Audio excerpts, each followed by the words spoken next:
درود عزیزانم. 7 ژانویه سال 2022 در شهر دوشنبه در کوچه ساحلی طربخانه آوازه‌داری یک کس سرای آتش گرفت.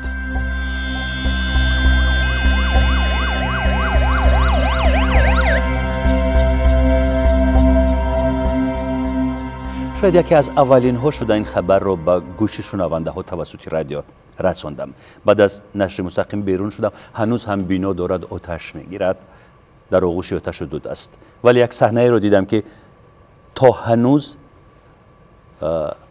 در خاطرم نقش بسته است. اتحاد آدمان رو دیدم، همبستگی، همدلی، دست به دستی آدمان رو دیدم و احسن گفتم. آدمان یعنی که تمام پرسنل، تمام کارمندان طربخانه یک سرای، از راهبر اولشان سرکرده تا منیجرها، کارسازان، مأموران، پیشخدمت‌ها، فراشان، حتی پاسبان‌های دمیدر، همه برابر دست به دست از داخل این بینایی که در آغوش آتش و دود بود هر چیزی را که میتوانستند بیرون میکشیدند.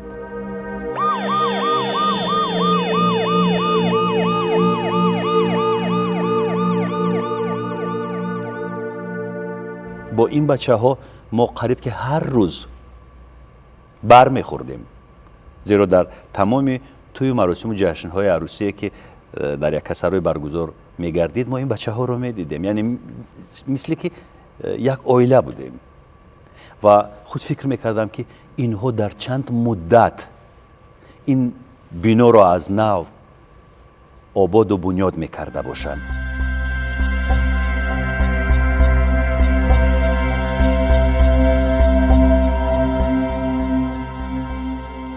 در کوتاه‌ترین مهلت آنها سر پای خود راست ایستادند و من فقط گفتم واو.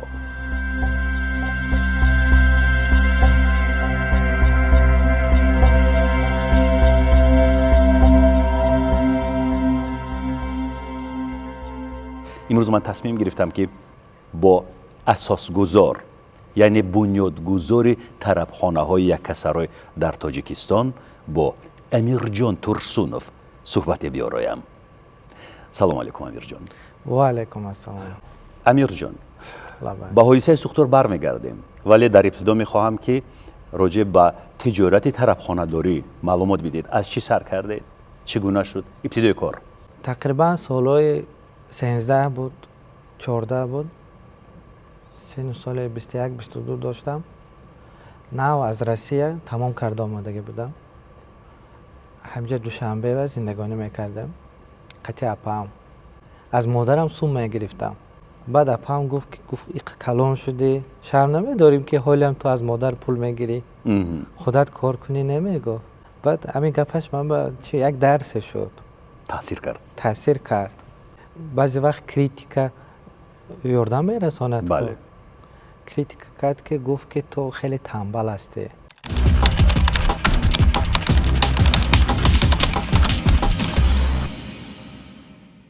وقتی که یک چیز میخوام تغییر تیم، یک چیز میخوام بیاموزم، در میدان اومدم اینترنت میگفتم که خیلی همین چیز رو عوض کنم. اینترنت زدم که کک پاپاروت لین، یعنی که دربارش یک کتاب پیدا شد، باگات پاپا ای بدنی پاپا. وقتی که گرفتم و خوندم همون روز فکرانی من عوض شد. از همون روز سر کردم و بیزنس کردن شروع کردم. چی کردید؟ اولین قدم؟ اولین یکم بیزنس من این سوپرمارکت بود. ما 200 کوادرات به جای کلان کردیم، سوپرمارکت کردیم. در شهر دوشنبه؟ در شهر خوجند بود. من سوپرمارکت داشتم. دربارش مادرم چی کرده بودن تو خانه. خیلی عذاب کشیدم سوپرمارکت با. قطعا یک بچه کار میکردم، همون بچه کسل شد یه روز. مجبور شدم خودم بازار روم. ساعت 2 شب 3 شب بر وقت رفتن که از دهقانا چیز بگیره، ارزان باید بگیری آخه. بله. بعد رفتم همونجا که اونجا زن‌های خیلی بوز بالا زن‌ها هست، چیا هست، میگم پمیدار بخورم، هم خیلی میقپد باید شیره میقپد، میگد که ایما یعنی گزل ایما میگه مارش که میقپد، ایشه میقپد، میگه بوری ما نمیموند که خریده. این طرف میرم این طرف میتونم نمیتونم خریده عذاب کشیدم خیلی. بینم یک مردک فروخته است دست دوم همون خریدم گفتم هیچی گفتم هیچ گپ نیست. بعد گرفتم و با هم خیلی رفته استم که گفتم امیر ابو حساب کن. گفتم امیر چی باشه چه خیلی باشه. وقتی که حساب کتاب کردم 50 سوم با من پمیدور خریدم هر جامونه. ما 10% مونده بالاشو میفروختیم. اگر من همین 50 سومون 10% مونده فروشم 5 سومون کار میکردم.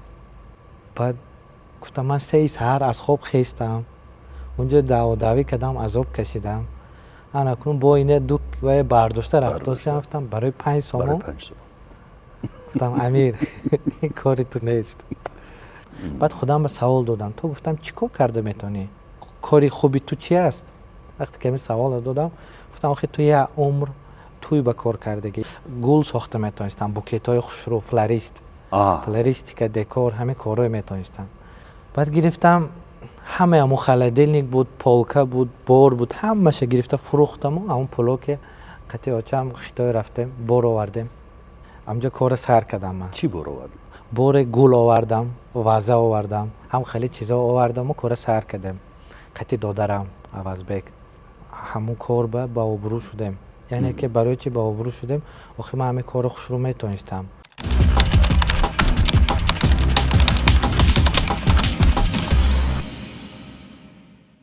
بعد من همونجا مقصد گذاشته بودم که باید ما نمره 1 شویم. یک فکرانه در کلمم اومده بود. باید درس گرفته بودم از یک جا گفت که تو باید یک محصولات سازی که $1000 باید کار کنی از یک تا فروشت. اگر تو از یک فروش $1000 کار کنی 1000 آدم به فروشی تو میتونی $1 میلیون کار کنی هم خیلی میلیونر شوی. بعد گفت همه چیزی که داری ریسورس داری فکرانه که داری همش جلب کن تو فکر کن که چخیل تو $1000 به چیز فروخته میتونی. بعد کلینت ها می اومد. بعد من اول به سوال میدادم گفتم اکا توی داری؟ میگفت ها. بیا گفتم من همین توی تو $15,000 صرف میکنم. چی به $15,000 همون چیزی که من داشتم $15,000 بوده خریده بودم. من گفتم جای عروس فضا میکنم جای بالای استول مهمونا دا گل میمونم خانه طرف فضا میکنم. یعنی جایی که راه هست کر کلین دومود میگذارن همون جای همش آرایش میتیم. برای من میگفتن $1000 میتی؟ گفت ها میتیم. گفتم با این چیزی بود که من در کار بوده همه روزی شویش همه یک سر کردم کسی نبیاد همین گپا میگم. ما میگم همه کاروی میکنم $1000 میتی؟ میگه آه هم خیلی سر کردیم هم آبرو خست حسابی که من حرکت میکردم کارم خوشرو شود. مقصد من 1000 کسب فروختن بود باید آبرو گیرم حرکت میکردم که هر یک تویی که میکنم زیبا شود خوشرو شود. وقتی که تویدار می در اومد اون آرایش هایی که من کردگی میدید خرسند میشد. میگم واه توی شاید روز خرسندی شاید پلوس من وقت خرسندی و آدم میدیدم و منم با خرسند میشدم که همه کاری کردگی من معقول شد. گفته همه چیز دلی من بشیشت آرایش خوشروگی دلی من بشیشت. بعد رستوران ها بسیار میرفتم که هر کاری من رستوران که وابسته بود نگاه میکردم کمبودی داشت. توالتش بیزه بود بعضی جا خدمت رسانش بعضی جا خوراکاش بیزه بود. همه مینوساش آموختم. اگر نظر کنیم از یک کسرهای به این همش آرایش این همش دکورات یک اتمسفره افسانوی داده اینجا. در همون جا در سر من ایده افتید که باید من رستوران کنم که آرایش داشته باشد خوشرو باشد. این همه زدنی که از ما شیشتگی هستیم همینجا بود. همینجا نه ساختگی بودن خالی بود. من یک مقصد داشتم که تو خانه کنم. از کجا پول میآورم چه خیلی که میکنم. پول نداشتید؟ پول نبود فرق نداشت مدن. اصلا پول نداشتید یا بود کم و بیش؟ الان درآمد آیلا ما درآمد داشت. $3,000 در برم داشتم. همونم $7,000 ما از بانک گرفته بودیم. $4,000 خوردگی بودیم. 3,000 موندگی بود. 3,000 در برم داشتم. بعد اینجا همش دیدم و رفتم پیش اپم اپ شاعره. من مادرم اپ شاعره 6 تا ما بیزنس پلان ساختیم. گفتم که کو چند پول در کار میشد ما برای همین رستوران ساختن. حقیقت اپم شده حساب کردم که $50,000 اکو فکرای خودمو کیده خیلی همون وقتا فکرانه داشتیم $50,000 در کار میشه. اپم گفت که من چی $20,000 یافته میتیم گفت و $10,000 خودم دارم گفت $10,000 دیگه از دوگانم گیرم میتیم. خیلی گفت با مگزین به پول میبود کم کم یافته میتیم. گفتم مالی پولی که داشتیم همش برای تحقیقات خرید که آمدیم بازارو میرفتیم شناسا داشتیم چی میدون گفتم همیشه پاکلافکه قرض بده گیپس کارتون قرض بده همین چیزای همیشه قرض میگرفتیم. اکام ریمونت که اکام کار میکرد دادرم کار میکرد بعد جورام فایرات که دیگه بودم استاها خیلی گیم که استا نبود استاها فقط جورام بود همه هم پول ارزان که قبضنا میکردیم حسابی که نداشتیم ما میگفتم خیلی کاستوم داریم بیا کار میکنی روز میشد قطعام اوندا کار میکرد. من یک صورت داشتم دیزاین همین رستوران گفتم اکا این رستوران شده است ما همجا کشاده شود اگر بعد سومتون میتیم مایلی میگفت میداد. روزای سختی بود روزای وزنی بود که باید ما کار دوام تیم پول آدمای دادنم و کار میشتم فکر میکردم چه سو میام بعد میخواستم شبا نماز میخوندم دعا میکردم که الله من به یاردم کن که ما واسون پیدا شود و ما همین کار تا آخر بریم ده. این یک مقصد من بود که من میخواستم مقصدم بروم.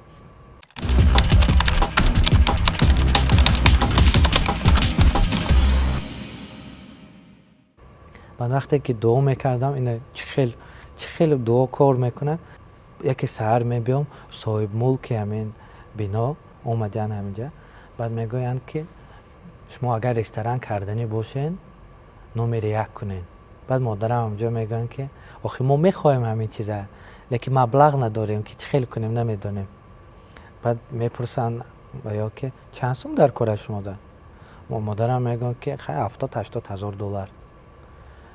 خیلی گپ نمیگم من $30,000 میتیم و اونجا اکم باور نمیکند و میگد که اگر میگد همین $10-15 هزار تید توپی ما آسمان با میگرونم و همین همین لهجه میدونی که ما خرسه میشیم ده توپی ما آسمان میگرونم توقیم رو در هوا میپرد توقیم در هوا میپرد باور نمیکنه اون کس که این آدم آسون میتین باور نمیکنه.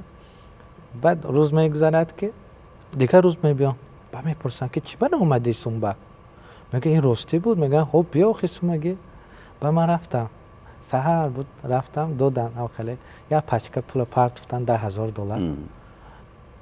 گفتم نه کی بتیم خیلی گفتم ولی کارو تبین بعد میتی. و روزی دیگه بود که چه روز خورسندی بود فرزندم تولد شده بود اما وقت رئیس اومدن گفتن که مادرم دیدن و گفتن که این تبریک کنید این سردار شد گفتن. بعد گفتم پیش من بیا مبارک باشد گفتن رحمت گفتم پیش من بیا $10,000 دیگه میتیم. گفتم مالی کارمو دوام دادیم سوم دیگه در کار شد نمیدونیم چه خیلی کنیم بعد خودمو پرسیدیم گفتم که شیف مقصد نتونستیم همینجا بود که ولی کاندیشنر گرفتن در کار چیز گرفتن در کار نشده است. گفتم خیلی بیا میتیم با $10,000 دیگه دادن. هر باری که میانم مثلا همین روز اومدن اینجا دیگه خیلی فضا بود روز دیگه میبیان با خوشروتر با زیباتر خوشرو کرده گفته خرسند میشدن دیدن همه جا خوشرو شده است استاده است. گفتم بچه ها گپ نیست گفتن شما اینجا گفتم پول صرف نکرده استین شما اینجا عقل صرف کردین اینجا شما معلوم که گفتن خیلی پول نه عقل صرف کرده استین. گفتن که قفاش با جا هست این از جایی که ما شدگی اینجا خالی بود ما اول اون طرف کردیم. گفتم شاید ما حالا امکانیت نداریم که همین چیزها را تشکیل کنیم. بعد ویا گفتن که تو میدونی یک چیز گفتن اگر گفتن متخصص ولایت سوخت باشد و سهام اگر از خطلان باشد میدونی چی میشد؟ من گفتم چی میشه؟ گفتم بمب میشه. گفتم بسیار خوب. 1 ماه 2 ماه گذشته بود که در شهر آوازه شد که رستوران خوب شده که آوازه شد که حقیقتا با خوب است رستوران نامدار شد اون طرف توی میشد پول اینجا میگرفت اینجا طرف اکنون کار سر کردیم اینجا با آوایدم شروعتر شد کارا نقص بود که کمتر وقت گذشت که چی شد کرونا ویروس بله نه اول کرونا ویروس اومد من زیق بودم چند وقت گذشت که اجازه شد توی به 100 نفر به 40 نفر به اجازه دادن. گفتن خیلی هیچی هرچی ده بله از هیچی هرچی گرفتیم توی سر کردم، کمتر پول آمدن سر کرد که بعد همین کشاده شده رفت. آهسته آهسته هم خیلی همه قرضایی که بود 190,000 همش صاف کردیم، همه صاف کردیم. خرسند شدم که تمام رقم پول قرضا صاف شد دیگه، ما ایان کس قرضدار نه، اکنون پول جمع میکنیم. گفته بودیم که قطعا کم مصلحت داریم، گفتیم بیاین این چیزی کنیم که بی خطر شود.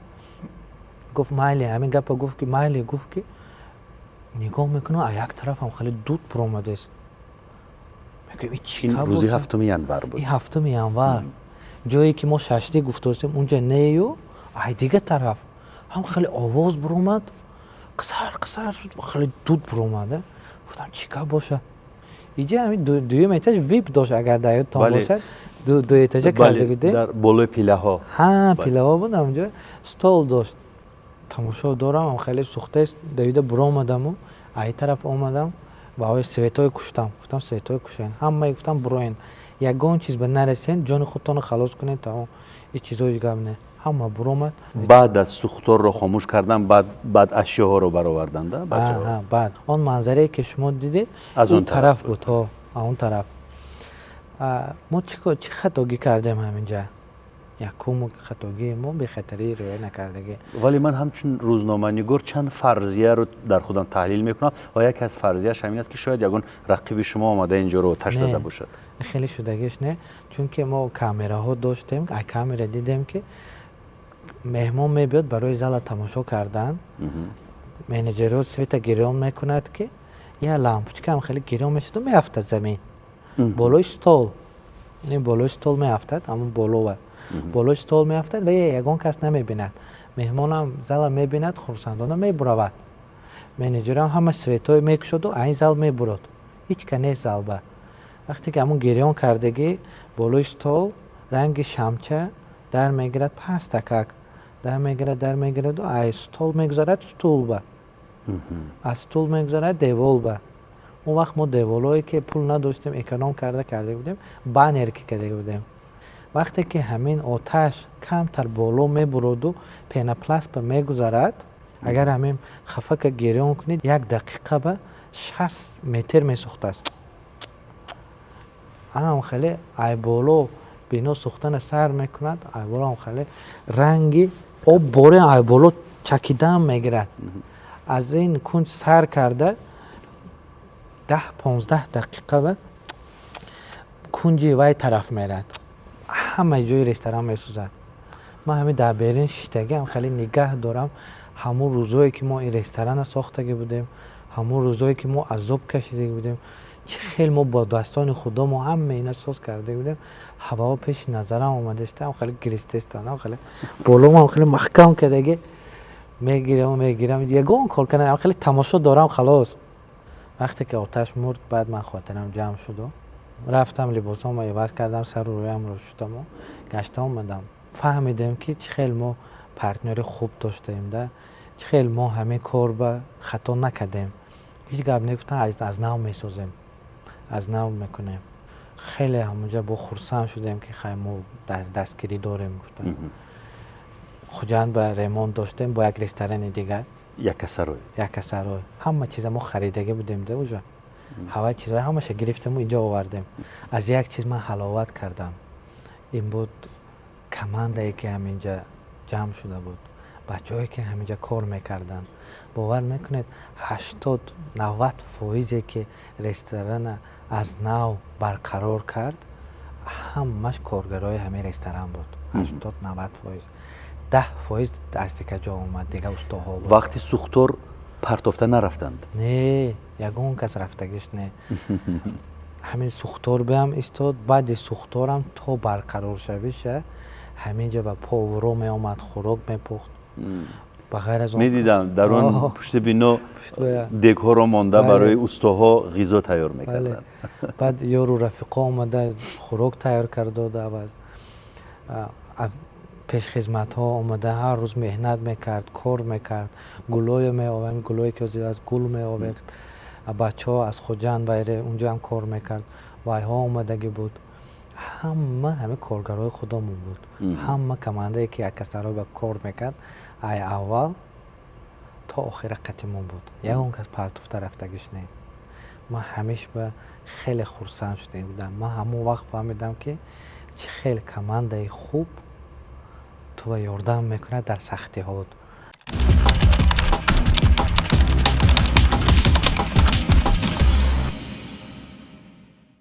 یک اثرهای فامیلی هم خیلی خوب است. اکنون یک اثرهای فامیلی برای جشن و مراسم های عروسی نیست، برای آمدن و نشستن با اعضای خانواده است. بله، یکم مقصد من خرسندی صاحب تویدار بود که کار ما برای خرسندی آدما و عائله برپا کنی. وقتی که فامیلی میدراین همونجا اتمسفره عائلوی میبینید. بله. ما کابینه که اول در اقا نفهمیدیم چه خیلی کردن در کار. وقتی که ما مهمانای پرسیدیم باید عائلوی چه خیلی شود، گفته هر یک مهمانی اومدگی میپرسیدیم گفتن که بسیارتر کابینه باشد، این خیلی باشد. گفته چند ریکامنداسیون خوب دادن، گرفتیم همه تشکیل کردیم. در عموم 9 تا رستوران میشود. یعنی که ما سال 2019 گشوده شدیم، آخرش 5 سال بعد ما 9 تا رستوران تشکیل کردیم. تقریبا چند نفر کارگر دارید؟ شماره انیقش رو نمیدونم، لیکن زیاده از 100 نفر است. اصلا یک کسرای با سلسله تالارهایش چند حق و سهم دارد؟ عموما 5 نفر.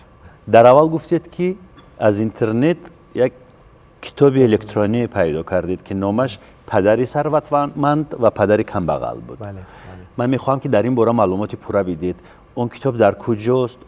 آیا اون کتاب رو شکل چوپیش رو یا شکل الکترونیش رو این بچه هایی که تو هنوز از مادرهایشان هر سحر پول میگیرند و 24 ساعت انگوش زده در سمارت فون هایشان میشینند بدونند و مطالعه بکنند؟ از من هم کتابخانه ها میرم، جایی که کتاب میفروشد همونجا ها میرم. نشر شدهش هست. اون وقت یک تا این کتاب بود. بعد این کتاب من باز صدها کتاب ها، 10 ها کورس های درباره بیزنس و درباره چه فعالیت کردن این بیزنس خوندم. یک تا این کتاب که من گفتنی که باز یک این کتاب نیست و با لیکن سرچشمه بسیار خوب میشد که از همین سر کنند. با ترینینگ ها میرفتم، من کورس ها میرفتم، همش من به یاردم کردگه. میخوام که دامای صحبت رو بگذرانیم در جای دیگر. جایی که من رفته بودم در گشوده شویش و با من گفتن که اونجا یک مکتبی هست که به تاجران جوان سبق ها میدهند. بله. اونجا میرویم. میریم. این автомашина همه نوشته جوتش با چینایی. بله. استحصالی چین است این ماشین؟ بله، استحصال خیتای است. نامش چی است؟ نامش خانچی. خانچی. کراسنی فلاگ میگد. این یکی از پریمیالنی ماشینای خیتای. همه آدمای بالا مقام خیتای با همین ماشین خانچی میگرن. حتی وقتی که پرزیدنت خیتای آمده بود ما بالا تماشا داشتم، با همین خانچی گذشته برفت. ایره با کتایست که راست میگن شده. بسیار خوش رو. سباش میزنید؟ یکی از شهرت ثبت کن. در کجای کشینم باید حتما اونجا رو جستجو کنم ببینم که چی است. این کارت های کسرای. بله. تورسون فامیر شکرجانویچ. اینجا تلفن های کسرای. سروغا، سعدی شیروزی. خیر، یک تاش رو میگیرم. جستجو رو دوام دادن میگیریم دوستانی عزیز. آنا اینجا تحفه سورپرایز با فکرم در خونه شما یک جنجالی سخت میشود. یا برای کی گرفتید؟ شامل. بیهوده شما با من اجازه دادید. شانل برای کی است؟ شانل رو برای مادرم گرفتم. شانل رو دوست می‌دارد مادر؟ البته. بهترین. من راستش رو گویم، من خیال کردم که شما با یگان خانم گرفتید با یگان خانومی که میپسندید یا در مسئله دختربازی چی خیلید؟ نه ما این کارا که مشغول نیستیم. نه؟ نه مادرم بسیار وای میکنن که زنگ نمیزنی من به تو به فکرم مرا دوست نمیداری میگرده. لیکن حقیقتا به من سخت دوست میدارم. حسابه که کمتر کارم زیاد سرکار بودم، زنگ نمیزدم. برای هوای پدرکه گرفتم که ارائه میکنم گفتن. مادر اینجاست یا در خوجند؟ در خوجند. اگر همینجا می بودم با خوب بودم. همون خوجند دوست میدارن که همونجا انده. گفتید که اولین بار بیزنس رو همراه مادر سر کردید؟ بله. مادر یعنی از اینجا برمیاد که مادر شما نیز در صاحب کاری تجربه هایی دارد؟ ما یکم آدمی که ما تربیت کرده که این مادر ما هست. ما متحد کرده که بین برادرها این مادرها هست. بسیاری پارتنرهای من این برادرام هست، دودرام هست. ما همه کسا بیزنس میکنیم. ما تونستن که همه آدم متحد کنن، یک کنن. گفتن که همین تو علایده نکن بیزنس یکم بار. همین تو باید یک درگی تا دستگیری کنی و با قوت باشه. اولین آدمی که من به باور کرده بود، من گفتم که اونجا یک کسرای باشیدگی مونده، گفتم که یکم کتاب خواندن من بود که وقتی که من کتاب خواندم برآمدم و همه با گفتم که من میلیونر میشم. همه در نقد میکردن، میخندیدن. من یک بچه جوان یوش بودم، بی پول بی هیچی. خیلی میگفتم، میخندیدن، مسخره میکردن. بعد وقت اکه دارم مبینی اکم علی شیر نام داره. اکه کلانیم گفت که چه ایتا گفت کجا میلیونر میشی؟ گفتم مسخره داشت که اکه بینیم گفت که ای مون گفت میلیونر شود. گفت خوب نیست یک دودر میلیونر پیدا میکنی؟ هیچ گپ نیست. گفت شدن گیره. چند میلیون دارید؟ میلیون مسئله پول به رفتار ما خیلی است که شما 100,000 داشته باشید خوب است، یا اینکه ماشینکه داشته باشید که 100,000 دلار پیچت کند. غیر قانونی پیچت کردن نمی، غیر قانونی نشر کردن نمیخوام. قانونی باشد. ماشینکه پول پیچت کنه گفته نظر دارم که بیزنس باشد که 100,000 دلار بیارد، بهتر از آنه که 100,000 دلار داشته باشه. هم به من هر باری که پول میفروید به من دستم، من یگام بار بجا میخندم که تو چه سوم نداری.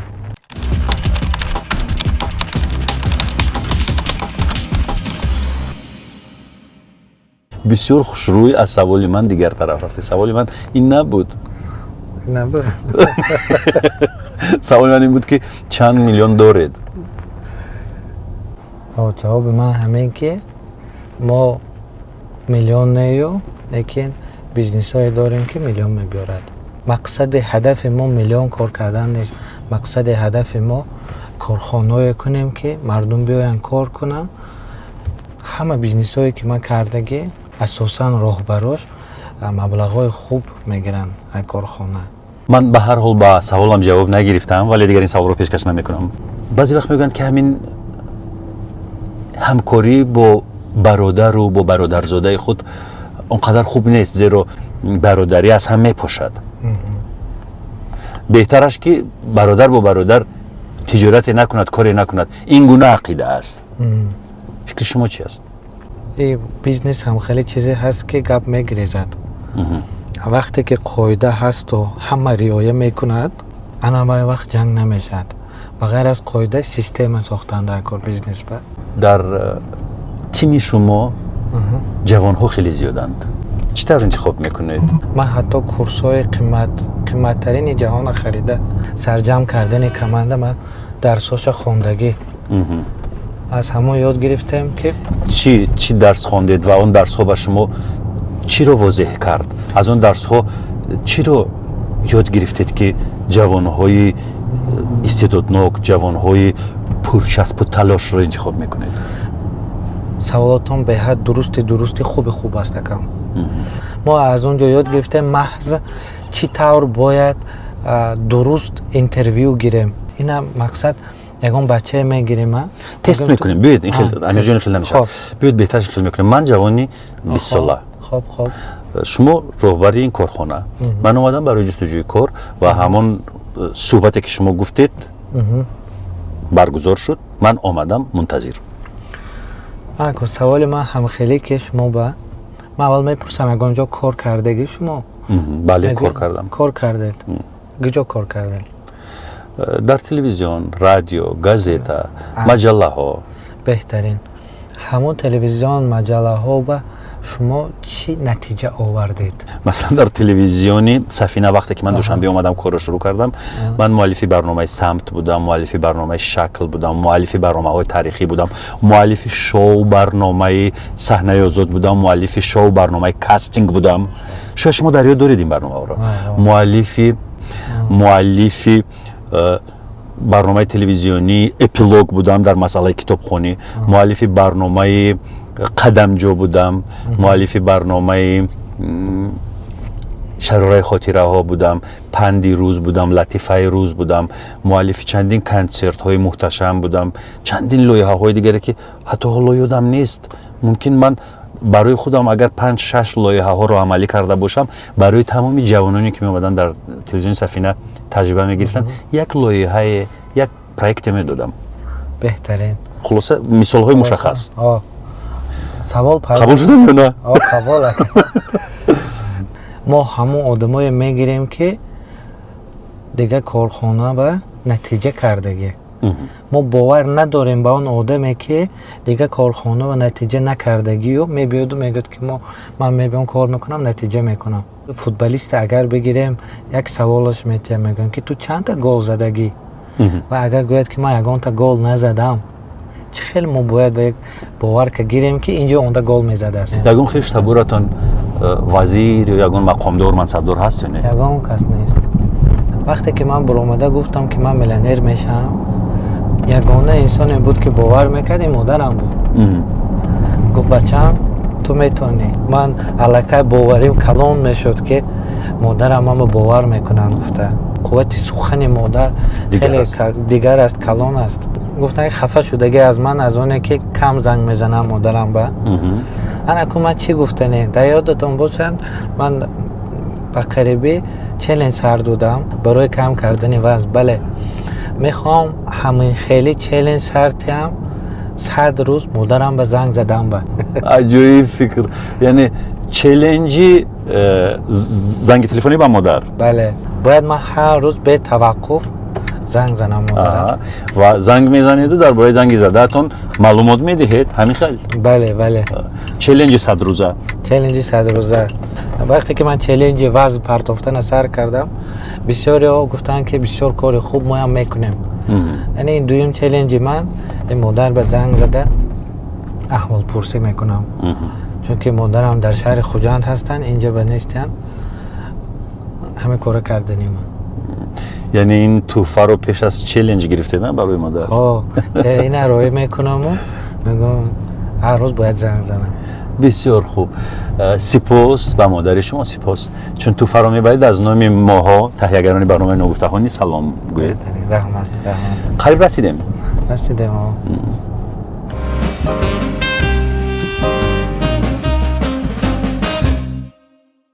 اینجا چی است؟ اینجا ما میبینی سالن داریم. دسمو. میبینی از ترکیه میبیاید. همش با صفتهای اعلا کرده شده است. بعد داریم در این طرف شعبه فروش استحصال کухня رو خودمون تشکیل کرده. میگیریم پروژه دیزاین میکنیم بعد پیشکش میکنیم. سومش این طرف مکتب اکادمی که ما تشکیل کرده. چی میشه در اون اکادمی؟ اینجا کمپانی IT منیجمنت، ادمنستراتیو تکنولوژی منیجمنت. ما صاحب کارا و اینجا درس میدیم. چرا شما همه این اسرار موفقیت خود را فرمولای بیزنس خود را آشکار پیشنهاد میکنید به همه به جای آنکه این را مخفی نگه بدارید زیرا عالم رقابت است، کنکورنس رقابت، اما شما تمام سیر و اسرار خود را آشکار بیان میکنید نمیدونم برای چی. اولش این سر و اسرار نیست. چه خیلی جواب دادنی من این سر و اسرار نیست.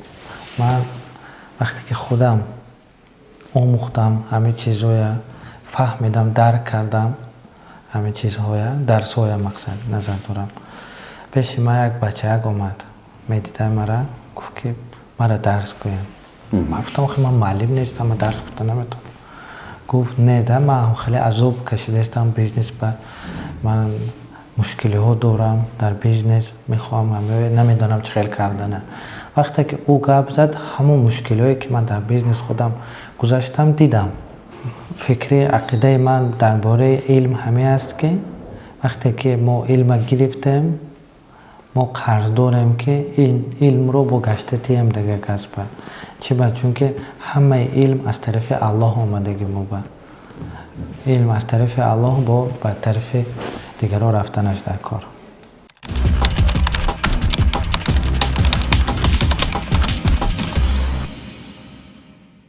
وقتای پیش در پیش امام اعظم با یک کودک که میبیارند میگویند که امام همین کودک کسلی قند دارد همین به شیرینی خوردن ممکن نیست.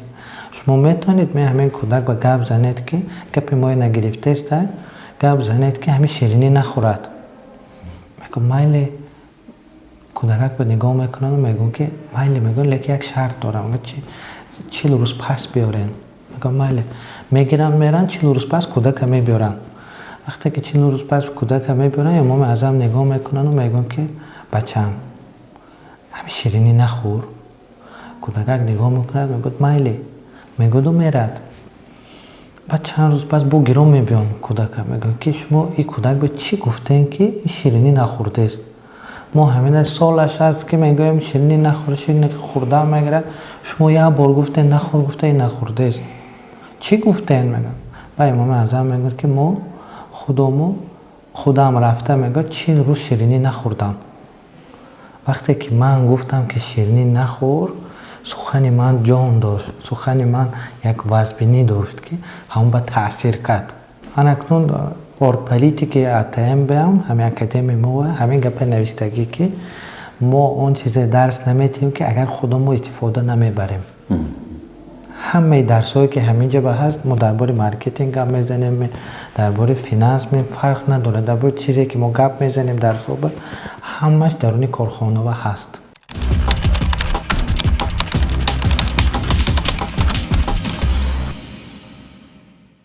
اومدیم اینجا ولی من امیر جان فراموش کردم یک سوال رو به شما پیشکش کنم. سوالی که باید اون سوال رو در طرفخانه یک سرای میدادم. میخواستم درباره قانون تنظیم رسم و آیین بپرسم که چی تأثیری رساند در کار طرفخانه داری؟ تأثیری زشت، تأثیری خوب، چی تأثیر؟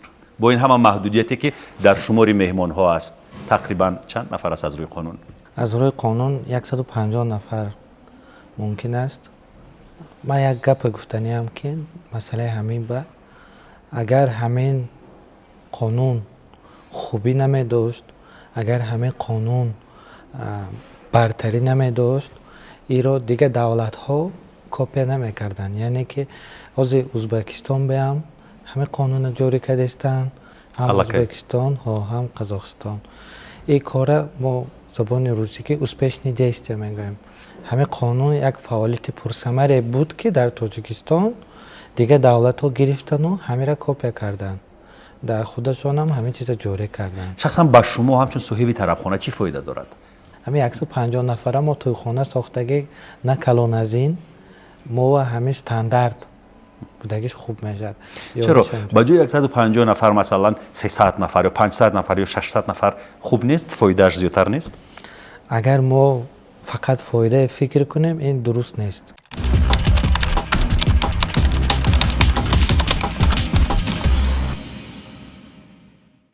در صحبتی که در داخل گرفتیم در اکادمیا شما گفتید که چیزی رو که برای خودتون لازم نمیدونید به دیگر تاجران هم توصیه نمیدهید. در مسئله میبل چی؟ از اینجا میگیرید برای خودتون برای خانه‌تون؟ همه چیز هم از همینجا. از همینجاست. خودمون استفاده میبریم. البته در نهایت صحبت امروزه میخواستم درباره خوف و خطرهایی که در همین جاده در جاده تجارت هستند حرف بزنیم. بهترین سوال. خوف و خطر بیزنس من خیلی گفتنیم که ما وقتی که یکم بیزنس رو سر کردنی باید انالیز کنیم که انالیز ما چه خیلی میشود. وقتی که ما انالیز که میبرویم میبینیم که مقصد من میبل کردنی ما سوال میتیم که هست می آدمایی که همین میبل رو در تاجیکستان کردگی و موفق شدگی ما نگاه میکنیم هست آدمایی که میبینی سالن شدگی و موفقن. بیزنس خطرناکی و خوف ندارد. آدمی که همین بیزنس رو تشکیل میکند هوای آدم خوف و خطرناک دارد. فهمانده تو نیستم؟ یعنی که یگان بیزنس خطرناکی و خوف خودش ندارد. راهبری که همون بیزنس میبرد ریسک همون آدم به از فهمیش همون آدم کرد است که مردم تونستن که میبله در تاجیکستان موفق کرده همون آدمو کردگی. اگر ما نتونیم این عیب ما است، عیب بیزنس نیست. ولی ببینید امیر جان فاکتورهای بیرونه نمیتوانند در فهرست خطرها جای داشته باشند از قبیل مونوپولیا. اگر همون بیزنسی که کردنی انسان تیاری بیند و قطعی پلان کار کند من باوری دارم که در کدام بیزنسی که نباشد موفق شده میتوند. رقابت چی کنکورنسیا همه آدم‌ها هم کردگی که همین کاره تونستگی همه از آدم وابسته. آدمی که اون بیزنس رو میبرد گفتم. در بیزنسی طرفخانه‌داری ریسک ها خطرها چگونه اند؟ وقتی که ما بیزنس ببریم کردنی شویم کدام صاحبه درآمدگاهی همون بیزنس میام نگاه میکنیم. یعنی که با چند پول همون بیزنس رو سر کرده میشد. اگر همون بیزنس رو تو $50,000 تو $100,000 اگر سر کشود ما نمیداریم وای بیزنس به مس آدما همون بیزنس به درآمد میگیرن. از شما اگر طرفخانه کردنی باشین پولای کلان در کار.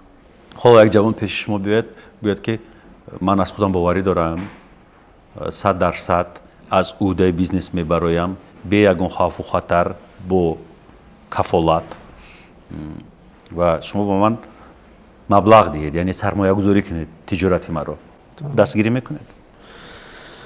نه دستگیری نمیکنم. چرا؟ از میفهمانم چرا. کمپانی کودک $5 میلیارد عبارات داشت و کلان بزرگترین کمپانی بود. بله. قطعی وای کمپانی یگان کس برابر شده نمیتونست. کودک ایقا ریسورس و ایقا آدما داشت هوا نتونست پیش رفته برهم خورد بانکروت شد. بعضی صاحبکارا میگد که من به همین پول باشد بعد من حیران میشدم که او مردکا $5 میلیارد داشت و نتونست تو کمتر پول کی میتونی؟ بعد آدمایی که 100 میگوید که او من به پول تمام میکنم همین کاره نه. و شنیدم که با کودک پیشنهاد کرده بودند که با سیستم رقمی گذارد نگذاشتند. این همه خطاگی استراتژی کودک بود. با یک خطاگی استراتژیش که کارخانه کلان رو برهم دادن و سانی برد کرد. بله. هم به وقتی که من میگویند که پول باشد من میکنم 100%. پرابلم تو خطرناکی در همون صاحبکاری که همون کار برداست نتونست حاضرش به وقتی که علمش زیاد میکند و تجربهش زیاد میکند بعد کرده میتونه. ببینید یک پارادوکس شد اینجا. وقتی که شما تجارت رو شروع کردید حق و سهم شما اون نفری که به یادش آوردیم بیان که شما رو خوب میشناسد یا نمیشناسد برآورد به شما سرمایه داد. اگر شما مطمئن باشید که اون جوان کارآمد است از عهده کارش میبراید جدی است میدهید؟ البته باید آدم اول کارای ما دید باید آدم فهمید که ما میتونیم باوری حاصل کرد. همین پرینسیپ های ما هم با خودمو گرفتگی من سرمایه دادگی چند نفر به سرمایه گذاشتگی من وقتی که دیدم اما آدم کرده ایستاده است و نتیجه دیده ایستاده است من همه آدمو سرمایه گذاشتم. علیکن وقتی که میبیاد و حالی هیچ کار کردگی نیست و میگوید که من میتونم 100% رو گفته با 100% گپ میزند ما سخن به باور نمیکنیم ما فقط عمل به باور میکنیم. بهتر. میخوام یک مصلحت بدید، توصیه رفیقانه با همه جوانهایی که مثل همون سالهای جوانی شما سر میخیزند و از پدرشون میگن پدر جون پول بده به شهر میبرایم، یا دخترها. من چی گفتنه، ما وقتی که در روسیه میخوندیم درس های بیزنس ترینینگ ها میرفتیم، یک سوال میداد با همون جنگی صاحب کارا، میگفت که сколько ты зарабатываешь، تو چند سوم کار میکنی؟ وقتی که ما میگفتیم 100,000 150,000 روبل، و میگفت که من 300,000 کار کردم. گپ من وای دارد، مضمونش بلندتر، من حقم میگفت. چی با؟ چون که من از تو حاضر دیده زیادتر سوم کار کردم. وقتی که تو من زیاد کار میکنی، بعد من با یگان چیز فهمونه، یگان چیز گم میگفتن. همین چیز اگه من گفتن نه که هم خیلی هایو کمتر راضی هم واقعه. صاحب کار جوانو و چی گفتنه، اگر ما چند سومه که از درآمد داشتن شد، آدمایی که 300 دلار می، 1000 دلار می، 10,000 دلار، 100,000 دلار می، چند سومه که کار کسک نباشد، علمش هوای سومه و موافق هست که همه قدر سوم کار کداست. بله. چند سومه که مقصد ما اینی قدر علم داشته باشیم، همه قدر سوم کار میکنیم. چقدر علم ما زیاد کنیم اگر همه قدر سوم درآمد ما هم زیاد شده میگیره. برای همه وقتی که سوال میتیم ما چه خیلی درآمد ما زیاد کنیم، چیکار کنیم؟ من میگم رفته درس خوان، علم رو زیاد کن، تو میتونی که درآمد رو زیاد کنی. گفتید که علم رو زیاد بکنند، میتوانند به اکادمیا بیایند و اینجا علم خود رو زیاد بکنند. البته میتونن بیاین درس خوانن، علمشون رو زیاد کنن، چه خیلی بیزنس رو پیش بردنشون یاد میگیرن.